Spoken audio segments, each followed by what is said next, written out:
आदाब। तो पिछले वीडियो में तो मैं सारी जानकारी दे चुका हूँ, जो थोड़ी बहुत बच गई है तो इस वीडियो में दे देता हूँ। ज़्यादातर लोग जड़ी बूटी पर यानी हर्बल मेडिसिन के ऊपर यकीन नहीं रखते हैं, इसको घास भूसा कचरा समझते हैं, और ख़ास करके एलोपैथ वाले। लेकिन एलोपैथ में भी सारे लोग नहीं, क्योंकि कुछ MS MD लोगों को भी मैं पर्सनली जानता हूँ और वो अकीदा रखते हैं और इस्तेमाल भी करते हैं इन दवाओं को। तो लेकिन ज़्यादातर लोगों को मैंने देखा है कि वो इन दवाओं पर हंसते हैं, इन दवाओं का मजाक उड़ाते हैं। तो जो लोग कि इन चीज़ों पर भरोसा नहीं रखते हैं, उनके लिए तो ये चीज़ें बेकार हैं जो मैं बताऊंगा, या जो सारे हकीम वैद्य और दूसरे लोग बताते रहेंगे। इन लोगों को मैंने देखा है कि 2 टैबलेट या 2 कैप्सूल से शुरू करते हैं और 10 साल के बाद पूरा एक झोला भर करके दवाएं ये खाते हैं और साथ में लेकर के चलते हैं। औरतों को भी देखा हूँ, मर्दों को भी देखा हूँ कि पूरा झोला भर करके दवाएं साथ में लेके चलती हैं। इनमें से कुछ लोगों को मैंने देखा है कि जब ये दवाएं झोला भर भर खा करके तंग आ जाते हैं और खाते ख्वाह नतीजा नहीं निकलता है, तब सोचते हैं कि चलो भाई ये किसी वैद्य हकीम को भी आजमा लेते हैं। लेकिन इन लोगों में से ज़्यादा लोगों की तादाद वो होती है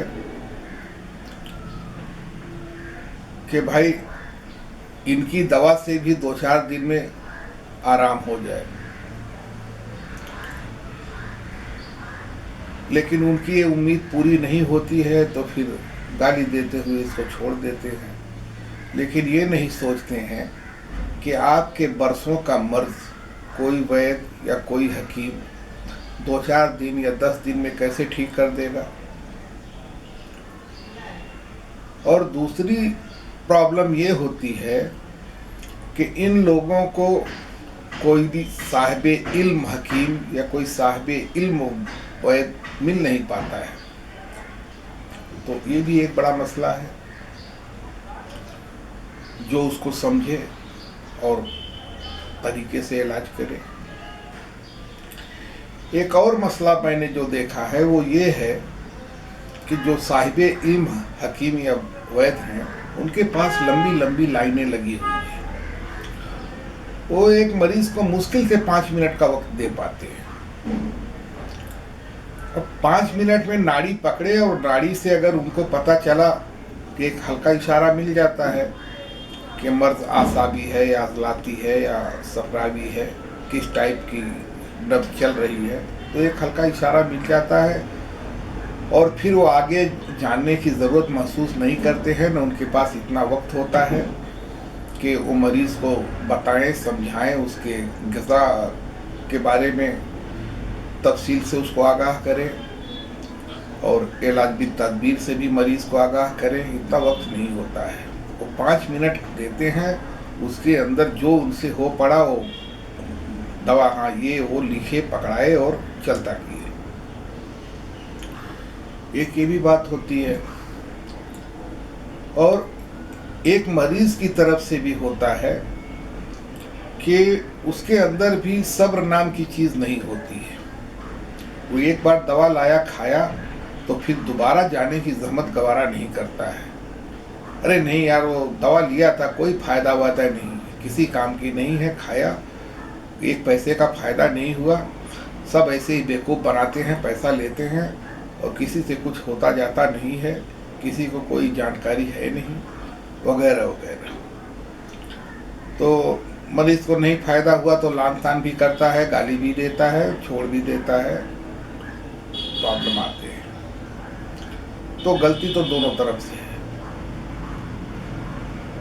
तो मर्ज ठीक न होने की एक बड़ी वजह सही मुआलिज का नहीं मिल पाना है और पेशेंट का भी सब्र के साथ इलाज न करवाना है।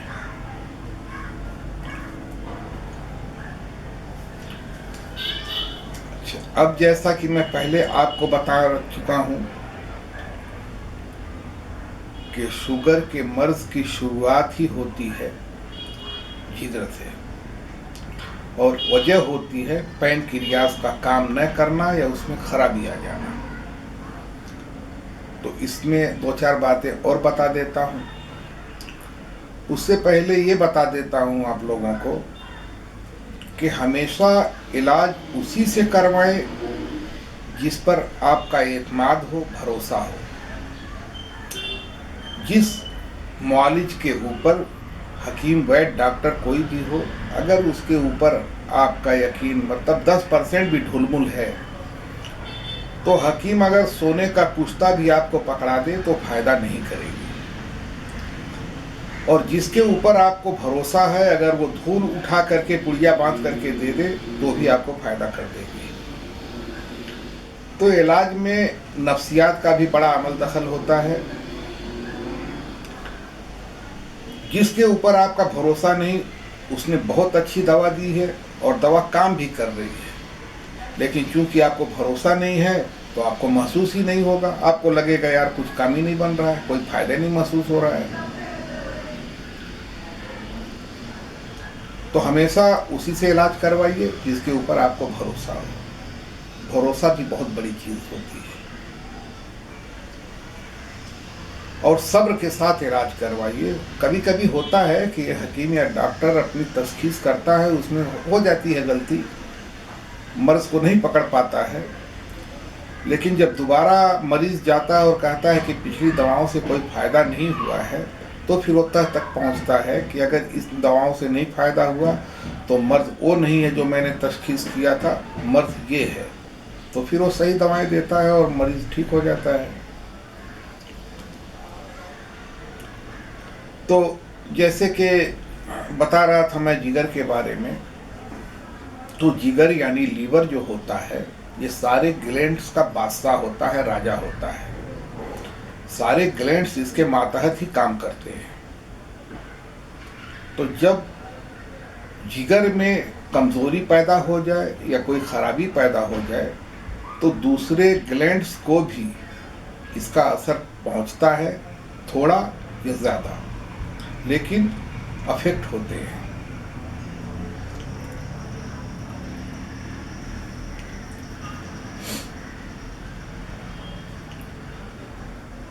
और इस जिगर की ही खराबी से या कमजोरी से, और ग्लैंड को तो छोड़ दिए, किडनी को तो होता ही है, लेकिन पैनक्रियाज यहाँ से कि शुगर पैदा होती है जिसकी खराबी से, उसको तो मतलब ये एक दूसरे से जुड़े हुए हैं और दोनों मैदे से भी जुड़े हुए हैं। तो मैदे में खाना हजम करने का भी काम ये दोनों करते हैं और दोनों मैदे के जरिए एक दूसरे से जुड़े हुए हैं। जिगर में कुछ हो जाए तो फिर पैनक्रियाज को प्रॉब्लम आती है, या पैनक्रियाज में कुछ प्रॉब्लम हो जाए तो फिर वो जिगर को भी, लीवर को भी अफेक्ट करती है। तो इसमें होता क्या है कि जब लीवर में कमजोरी आ जाए या खराबी पैदा हो जाए या अपना काम सुस्त कर दे तो हरारत गुरेजी का लेवल बहुत लो हो जाता है। जब हरारत गुरेजी जिस्म में कम हो जाती है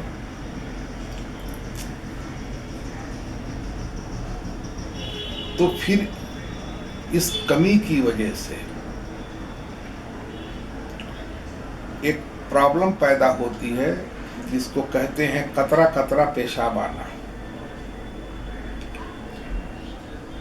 और ये प्रॉब्लम पैदा होती है मसाने में इम्साक की कुव्वत खत्म हो जाने से। इम्साक की कुव्वत मसाने में इस तरह खत्म होती है कि मसल्स जो कि कमज़ोर हो जाते हैं, उनको खुराक पूरी नहीं मिल पाती है, तो अपनी इस कमज़ोरी की वजह से वो मसल्स में निचोड़ की ताकत पैदा नहीं होती है। और ये मसल्स मसाने में भी निचोड़ की ताकत पैदा नहीं कर पाते हैं, जिसकी वजह से पेशाब पूरी तरह से खारिज नहीं हो पाता है और कतरा कतरा आता है।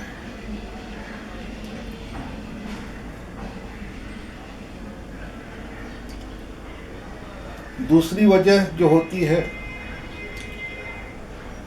कि लीवर की ही वजह से हरारत गुरेज़ी कम होती है, और जब ये हरारत गुरेज़ी कम हो जाती है तो फिर ये हरारत गुरेज़ी जिसको पैदा करने का काम लीवर का है, उसके कम होने से पैनक्रियाज सीधे तौर पर अफेक्ट होते हैं।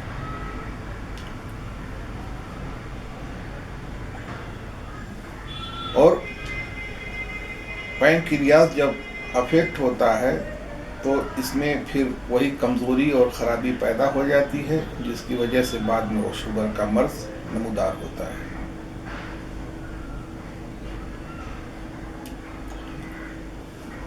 या फिर यूँ कहिए कि पैनक्रियाज की एक खराबी शुगर के मर्ज की शक्ल अख्तियार कर लेती है, जो भी नाम दे। और इस हरारत गुरेज़ी की कमी की वजह से ही रकीक यानी पतली रतूबात गाढ़ा होकर के लुआब नहीं बन पाती है।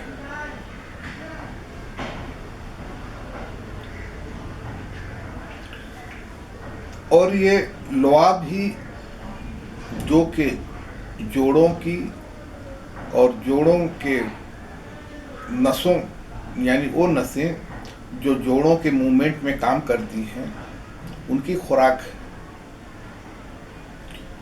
इस लुआब के साथ हरारत बहुत ही ज़रूरी है। अगर वहाँ पर लुआब तो है मगर हरारत नहीं है तो फिर मादा सूख जाएगा, वो लुआबी मादा सूख जाता है। सूखने की वजह से फिर वहाँ पर अकड़न पैदा हो जाएगी, जॉइंट पेन पैदा हो जाएगा, नसों में अकड़न पैदा हो जाएगी, प्रॉब्लम आ जाती है। कभी ये मादा जब वहाँ हरारत न मिले तो फिर इसके अंदर जहरीलापन पैदा हो जाता है, जो उसकी अलग वजूहात होती हैं, मगर इस मादे में फिर कुछ जहरीले असरात भी शामिल हो जाते हैं,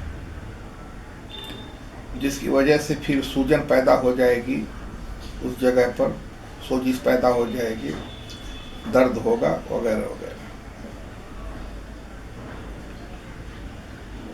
एक दूसरी प्रॉब्लम पैदा होती है हरारत गुरेज़ी के कम हो जाने की वजह से, वो है कि सर्दी यानी हरारत गुरेज़ी कम हुई तो फिर सर्दी गालिब आ जाती है। तो जो रतूबत है ये पतली हो जाती है। जब ये पतली हो जाती है तो फिर ये नसों से निकल करके फेफड़े की रगों में भरती है। जब ये पतली रतूबत फेफड़े में भर जाती है तो फिर फेफड़े का निज़ाम यानी सांस खींचना, सांस छोड़ना, तो सांस खींचने में फेफड़े को बहुत मुश्किल पेश आती है। और इसके अंदर फेफड़ों के अंदर ऑक्सीजन पूरी तरह से भर नहीं पाता है।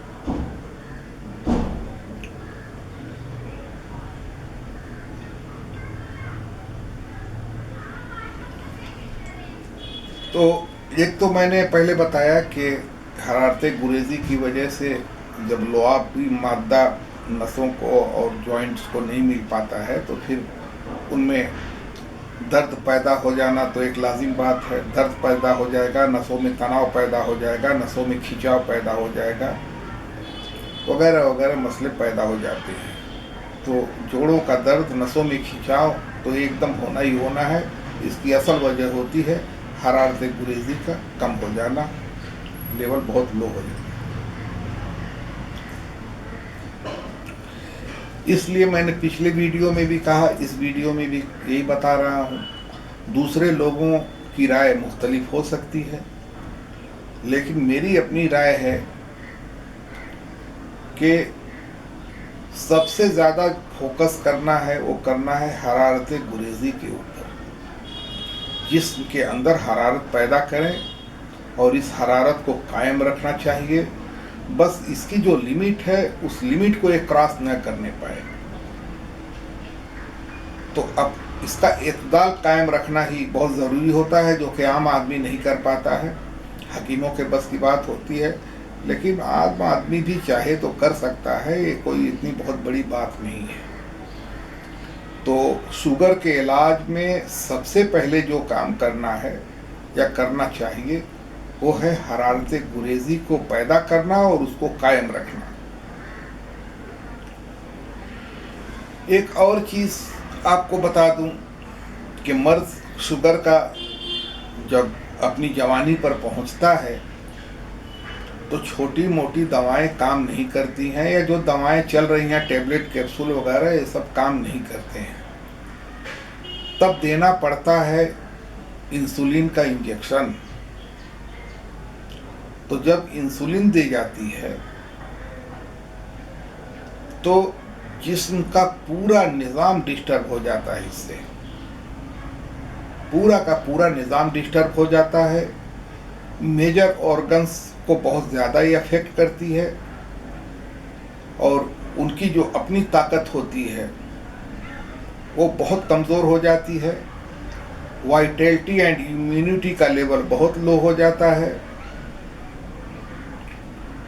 मैदे का निज़ाम पूरी तरह से गड़बड़ हो जाता है। नर्वस सिस्टम बहुत कमज़ोर हो जाता है। तो वगैरह वगैरह बहुत सारी लंबी लिस्ट है। मरीज़ को इंसुलिन लेने के बाद भूख नहीं लगेगी, कुछ अच्छा नहीं लगेगा, दिल बुझा बुझा रहेगा, क्योंकि ये हार्ट को भी अफेक्ट करती है। तो घबराहट भी होगी, बेचैनी भी होगी, किसी से बात करना अच्छा नहीं लगेगा, बदन में बहुत ज़्यादा कमज़ोरी महसूस होगी। तो बहुत सारे प्रॉब्लम हैं। तो इंसुलिन ठीक है, शुगर लेवल को तो फट से लो कर देती है, लेकिन जो दूसरी चीज़ें हैं वो चीज़ें भी बहुत इम्पोर्टेंट हैं। तो मकसद सिर्फ यही रहता है डॉक्टरों का कि फ़िलहाल किसी भी तरह से शुगर लेवल को डाउन करो, क्योंकि ये तो फिर नहीं डाउन होता है तो भी आदमी मर जाएगा। इंसुलिन से जो प्रॉब्लम पैदा हो रहे हैं ठीक है, इनको आहिस्ता आहिस्ता कंट्रोल कर लिया जाएगा और कंट्रोल हो भी जाता है। लेकिन इंसुलिन लेने वाला मरीज़ जो है उसके दिल में कोई खुशी नाम की चीज़ नहीं रहती है, कोई उसको मतलब ज़िंदगी का लुत्फ़ हासिल नहीं होता है, बस जिंदा रहता है, चलता रहता है।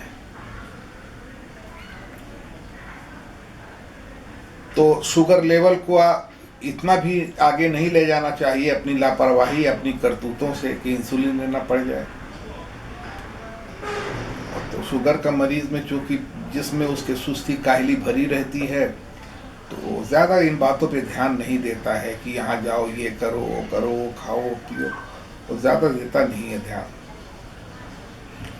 क्योंकि विल पावर भी बहुत कमज़ोर हो जाती है शुगर के मरीज़ की, और सुस्ती काहली भी घेरे रहती है, तो उससे कुछ हो नहीं पाता है। मेरा काम है बताना, तो मैं बस सब बताऊंगा, दवाएं भी बताऊंगा, सारे तरीके भी बताऊंगा इलाज के। एक और चीज़ जो बहुत गौर करने की है और बहुत इम्पोर्टेंट चीज़ है वो है इम्यूनिटी एंड वाइटैलिटी। तो इनको ताकत देना भी बहुत ही इम्पोर्टेंट है, क्योंकि किसी भी मर्ज को लड़ने और उसको ख़त्म करने में इन्हीं दोनों का रोल होता है। अगर ये दोनों कुव्वतें अपने पूरे फोर्स के साथ काम कर रही हों तो कोई भी मरीज़ बीमारी से नहीं मरेगा। ठीक है, मौत आनी है, सबको मरना है, लेकिन बीमारी की वजह से एक मरीज़ तभी मरता है जब ये दोनों कुव्वतें डाउन हो जाती हैं या ज़ीरो के नज़दीक पहुंच जाती हैं, हाथ खड़े कर देती हैं कि बस अब हमारा काम ख़त्म, अब हमसे कुछ नहीं हो पाएगा। तो जब ये दोनों कुव्वतें कमज़ोर होती हैं तभी कोई मर्ज अपनी पूरी ताकत से मरीज के ऊपर हमला करता है, और हर बीमारी इन दोनों ताकतों के कमजोर होने पर ही अपनी जवानी पर जाता है, अपनी पूरी ताकत, अपना पूरा फोर्स गेन करता है। तो इन दोनों कुव्वतों को, मतलब इनकी हिफाजत करना और इनको ताकत देना, इनको बूस्ट करना, ये भी बहुत ही इम्पोर्टेंट है, न सिर्फ शुगर के इलाज में बल्कि हर तरह के इलाज में। तो उसको भी बूस्ट करने की अब तो सप्लीमेंट्स भी मिलते हैं इम्यूनिटी और वाइटलिटी बूस्ट करने के।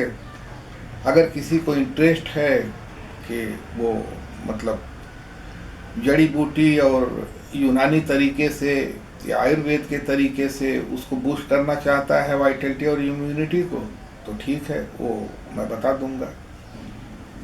लेकिन किसी भी तरीके से एलोपैथिक मेडिसिन भी अच्छी होती हैं, ऐसा नहीं है, वो भी काम करती हैं।